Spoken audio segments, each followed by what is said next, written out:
আমার দাড়ি পেকে গেল রে, তোদেরকে পায়ে ধরছি তো তোদের দিল কি একটু কাঁপছে না? হ্যাঁ, তোদের দিল কি বলছে না?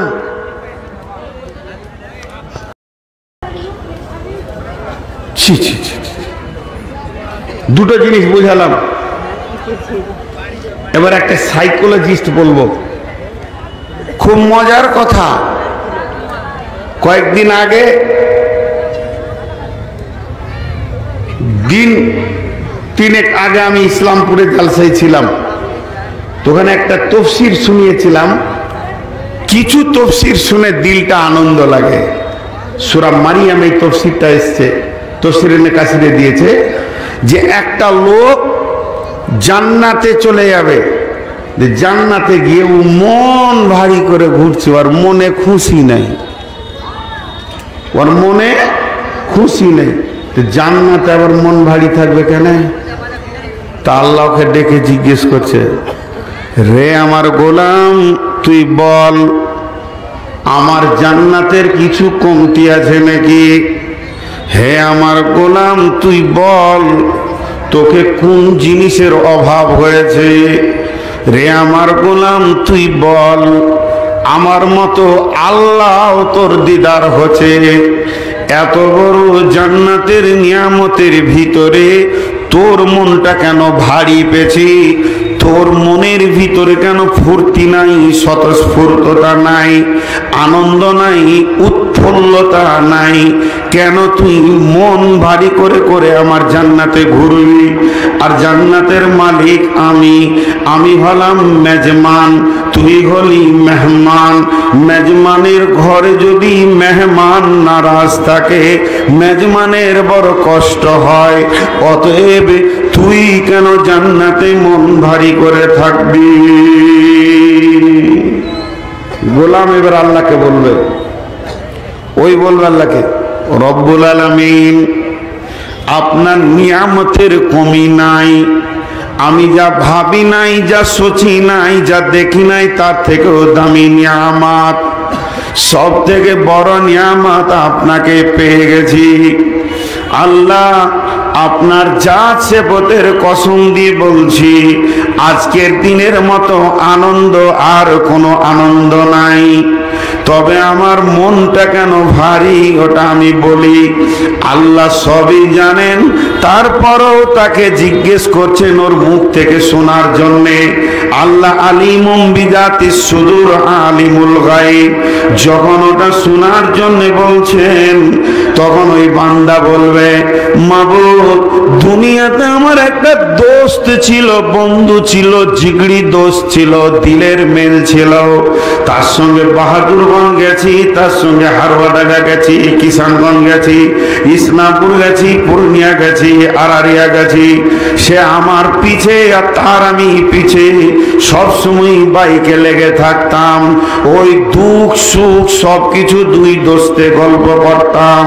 মাবুদ রে, আমার সেই বন্ধুটাকে আমি জান্নাতে দেখতে পেছি না, এর জন্য আমার মনের ভিতরে আনন্দ হচ্ছে না। রব্বুল আলামিন সবই জানেন। তখন বলবেন, হে আমার গোলাম, তোমার সেই বন্ধুটা জাহান্নাম চলে গেছে, তুমি কি আনন্দ হবে? তুমি কি খুশি হবে? তাহলে আমি তাকে জাহান্নাম থেকে তোমার কাছে এনে দিব। তখন বান্দা মুচকে হেসে বলবেন, আল্লাহ আমি ওটাই চাইছিলাম, আমার দোস্তকে আমার কাছে করে দেন। আমার আল্লাহ ওকে জাহান্নাম থেকে বের করে নিয়েছে, ওকে হাজে কাউসারের পানিতে গোসল করিয়ে সুন্দর জান্নাতি চেহারা বানিয়ে দিয়ে বন্ধুর কাছে পৌঁছে দেবে। তার মানে ভালো মানুষের সঙ্গে দোস্তি করেন, আপনারা একজনও উঠবেন না। আপনাদের হাতগুলো ধরে বলছি, ওগুলো শয়তান চারিদিকে চক্রান্ত লাগাচ্ছে। মাঝে একটা কথা বলতে বাধ্য হচ্ছি, আজকে শয়তানের মুখে লাত মেরেছে এই হারুয়াডাঙ্গার মাদ্রাসার কমিটি। শয়তানের মুখে এমন লাত মেরেছে ওর চোপার দাঁত ভেঙে গেছে কুত্তার। সেই জন্য ও চারিদিকে দৌড়ে বেড়াচ্ছে। যখনই কোনো ছেলে হাফেজ বা মৌলানা হয়ে যায় আর ওর মাথায় যখন পাক পড়ে যায় তো তালবিসে ইবলিসে বলছে, শয়তান তখন পেরেশান হয়ে দৌড়ে বেড়ায়, হলো কি আর আমি করলাম কি, হলো কি ঘটলো কি। তখন এই পাশে পাশে ঝগড়া লাগাবে কিছু বদমাস লুচ্চা টুচ্চাদেরকে নিয়ে। আপনারা মাহফিল ছাড়বেন না, এরকম ঝগড়া প্রতিদিন গায়ে হয়, উঠবেন না, এটা বলে রাখলাম। তাহলে তফসিরটা কত সুন্দর যে এক বন্ধু ওই জন্যে দুনিয়াতে দোস্তি করেন ভালো মানুষের সঙ্গে। তো একটা মানুষ আল্লাহ বলেননি যে জাহান্নামের কারণে গুনহার কারণে জাহান্নাম যাবে, বরং আল্লাহ বলছেন উলাইকা হুমুল গাফিলুন, তারা অলসতার কারণে গাফলতির কারণে জাহান্নাম যাবে। সূরা আয়াত শুরু হয়েছে ওয়ালাকাদ জারানা লি জাহান্নামা কাসীরাম মিনাল জিন্নি ওয়াল ইনসি, আয়াতটা শেষ হয়েছে উলাইকা হুমুল গাফিলুন। আল্লাহ বলছেন গাফলতি এমন একটা রোগ, অলসতা এমন একটা রোগ, যার ভিতরে অলসতা ঢুকে যায় শয়তান তাকে পৃথিবীর সমস্ত গুনাহগুলো করিয়ে নিতে পারবে। এর জন্য অলস ব্যক্তি জাহান্নামে যাবে। আল্লাহ যে 5 ওয়াক্ত নামাজ দিয়েছেন তার যতগুলো কারণ আছে, তার একটা সবথেকে বড় কারণ হলো আমার গোলামের ভিতরে যেন অলসতাটা কেটে যায়। ঘন ঘন নামাজ পড়বে, একটা পড়বে আর একটা চিন্তা করবে, একে শয়তান কোনোদিন অলসতায় ঢোকাতে পারবে না। এবার একটা মজার কথা শোনাবো। চিল্লাচিল্লি হলেও উঠবেন না, আশেপাশে চিল্লাচিল্লি হোক। শয়তানদের সাথে যাদের কন্ট্যাক্ট আছে তারা এগুলো করে বেড়াচ্ছে। মাশাআল্লাহ, নামিয়ে দাও ধরে। এই কথাটা কতটা আপনারা বুঝবেন আর আমি কতটা বুঝাইতে পারবো আমি বুঝতে পারছি না, তারপরে সাহস করে নামছি বুঝানোর জন্য। সেটা হচ্ছে গুনহার কারণে কোনো মানুষ জাহান্নাম যাবে না। আরেকবার বলে দিই, গুনহা করার কারণে কোনো মানুষ জাহান্নাম যাবে না। 3 বার বলছি, এটা মজবুত করার লেগে। ও পাপ করেছে, গুনহা করেছে, এর জন্যে কোনো মানুষ জাহান্নাম যাবে না। আপনি বলবেন কেন? আমি বলবো যে এই কারণে। সেটা কেন? আল্লাহর নাম গাফুরুর রহিম, তিনি জবরদস্ত মাফ করনেওয়ালা। আল্লাহর নাম রহমানুর রহিম, তিনি দয়ালু মেহেরবান। তো এখন গুনাহ করবে কে না মানুষ? মাফ করবে কে না আল্লাহ? ডিউটিটা দেখেন, গুনাহ করবে কে? মানুষ। মাফ করবে কে?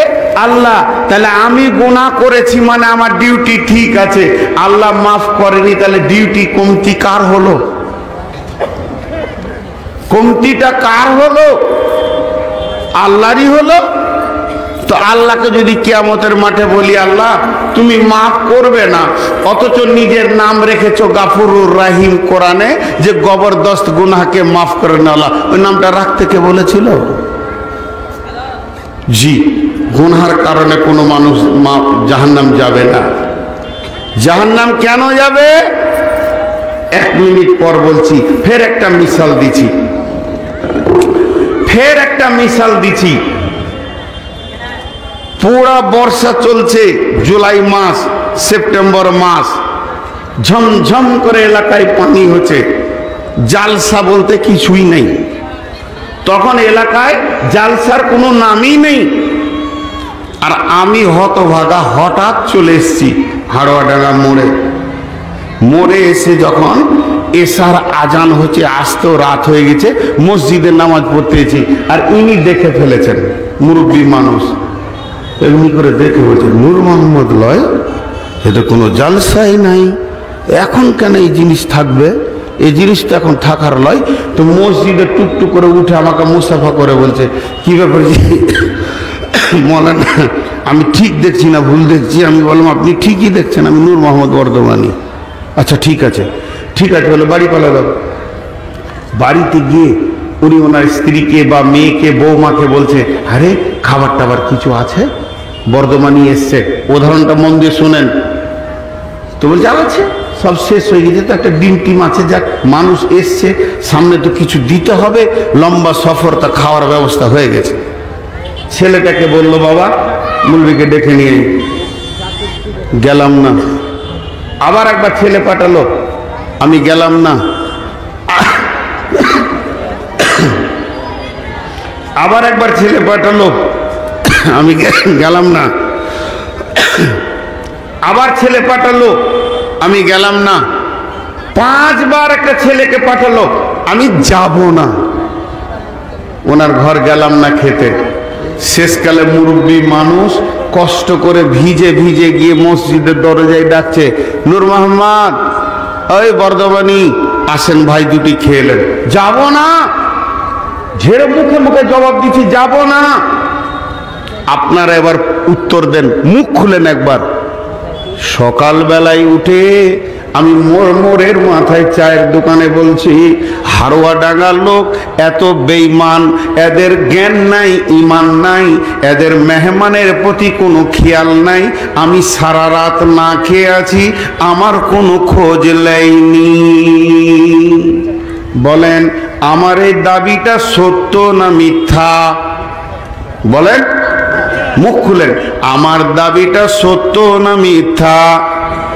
আল্লাহ তাবারাক ওয়া তাআলা বলছেন, গোলাম তুই গুনাহ করবি, আমাকে মাফ করতে হবে, এইটা ডিউটি, এটা তোকে শিখাতে হবে না, আমার জানা আছে।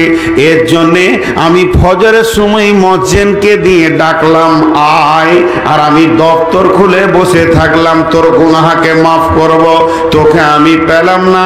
আবার জোহরের সময় মুয়াজ্জিনকে দিয়ে বললাম, আমার গোলামদেরকে ডেকে দে, ওরা গুনাহ করেছে, আর সাজদায় পড়ে পড়ে বলবে আল্লাহ মাফ করো, আমি মাফ করব, তাতেও তোকে আমি হাজরিতে পেলাম না। এরপরে আসরে পেলাম না, মাগরিবে পেলাম না, এশাতেও পেলাম না। 5 বার মুয়াজ্জিনকে দিয়ে যখন পেলাম না, আমি খোদ আল্লাহ, আমি খোদ নিজে তোদের মুনিব, আমি তোদের জানের হায়াত মতের মালিক, ওই আরশের মহল্লাতে নয়, আমি তোর বাড়ির দরজায় গভীর রাত্রিতে তাহাজ্জুদের টাইমে ডেকেছি, গোলাম রে, ও পাপ করেছিস তুই, তোর জাহান্নামের আগুন দাও দাও করে জ্বলছে, তুই একবার খালি বল রব্বানা ফাগফির লানা, আল্লাহ তুমি মাফ করে দাও। আমি তোকে মাফ করার জন্য তোর দরজায় দাঁড়িয়ে আছি, তোকে আমি পাইনি। এর জন্য ওই আয়াতে বলছেন, উলাইকা হুমুল গাফিলুন, তারা অলসতার ঘুম দিছিল। তার মানে দার্শনিক বলছে, পাপ করার কারণে মানুষ জাহান্নাম যাবে না, বরং মাপ না চাওয়ার কারণে জাহান্নাম যাবে। পাপ করাটা পাপ নয়, পাপ করাটা অপরাধ নয়, মাপ না চাওয়াটাই হলো অপরাধ। আল্লাহ আজও তওবার দরজা খুলে রেখেছে। আমরা পাপ করতে বড় জবর, কিন্তু মাপ চানোর সময় আমাদের নাই। এর জন্যে গাফলতি এমন একটা রোগ, এই রোগটা যার ভিতরে ঢুকে যাবে, ওই লোকটা জীবনেও জান্নাতের মুখ দেখবে না।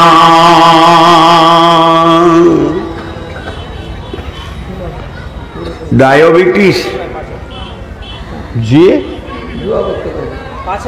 কি দোয়া করবো?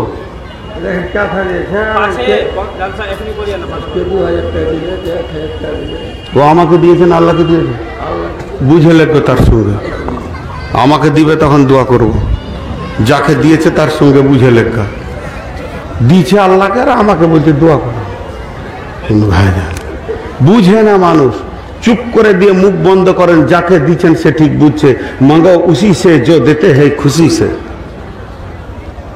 বলছে আমার লেগে দোয়া করে দেবো, নাম ধরে 3 বার বলে দেবো, আর গা একবারে ফুলে মোটা কলা গাছ হয়ে যাবে খুশিতে, আর ওই দিকে 0 হয়ে যাবে। আল্লাহ বলবে কাকে দিয়েছিলি, ওর কাছে লিখা কি আমাদের মাঠে 5000 কতগুলো হলো, ওই 9ই আটকে আছে, আর গাড়ি আগে বাড়ছে না। এতক্ষণ আমি যা বক্তব্য রাখলাম তার টোটালটা যদি এক কথাই শুনতে চান, এক কথাই বলে দিচ্ছি, অলসতা মানুষকে জাহান্নাম নিয়ে যাবে, ভেজাল শেষ। ওই আয়াতটা বলছে অলসতা মানুষকে জাহান্নাম নিয়ে যাবে, অলসতা মানুষকে জাহান্নাম নিয়ে যাবে, গাফলত। এবার হাদিসটাতে যাচ্ছি। আল্লাহ নবী বলছেন ইগতানিম খামসান কাবলা খামসিন, ইগতানিম খামসান কাবলা খামসিন। আমার উম্মত 5টা জিনিসকে নিয়ামত মনে করে লাও, 5টা জিনিস আসার আগে। ওই 5টা যখন তোমার নজরে চলে আসবে তখন তুমি জেনে নেবে ওই 5টা হাতছাড়া হয়ে গেছে, আমার কাছ থেকে চলে গেছে। যখন তুমি এই 5টাকে দেখবে, তারপরে যদি তুমি আকাঙ্ক্ষা করো, তোমার মনে যদি চাহাত উঠে যায়, ওই পেছনের 5টা আবার আল্লাহ রিটার্ন করে দেয়। তুমি কাঁদতে কাঁদতে মাথা ঠুকে মসজিদকে যদি খাল করে দাও, আর তাহাজ্জুদ পড়তে পড়তে চোখের পানিতে যদি নহর বইয়ে দাও, আল্লাহর নবী বলছেন আল্লাহ দ্বিতীয় চান্স তোমাকে আর দেবে না।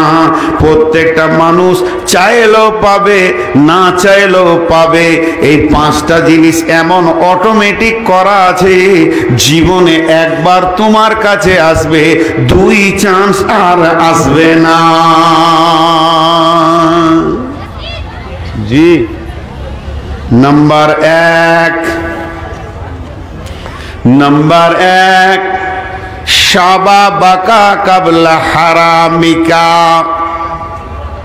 মা আমার, বোন আমার, ও আমার বেটির দল যতগুলি আছেন, একবার আব্বার ওসিয়তটা শোনেন। আপনাদের বাপ, আপনাদের পেটের বেটা আপনাদেরকে কি বলছে একবার কান করে শোনেন।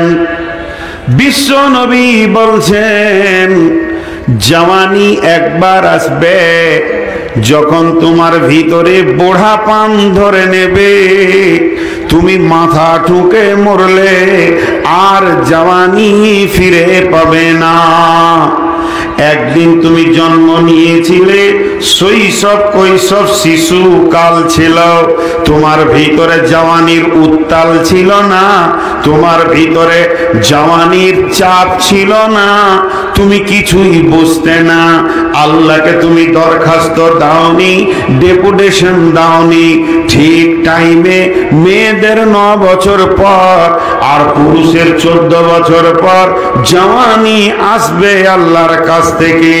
জওয়ানির উত্তাল আসবে, জওয়ানির জোয়ার ভাটা আসবে, উত্তাল বডিকে গরম করবে। আবার ঠিক যখন বয়স শেষ হতে যাবে, জওয়ানির প্রয়োজনটা নষ্ট হবে, তখন আল্লাহ ওটা আবার কেড়ে নেবে। আর আল্লাহ যখন কেড়ে নেবে, তোমার মতো মানুষটাকে গর্দন ধরে বুড়ার দরজায় ভরে দেবে, বুড়ার হলে ভরে দেবে, বুড়ার প্যান্ডেলে ভরে দেবে।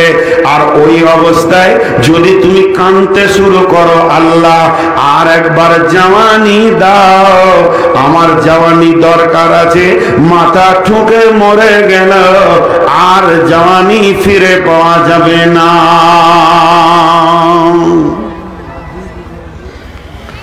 জওয়ানি 2 রকম।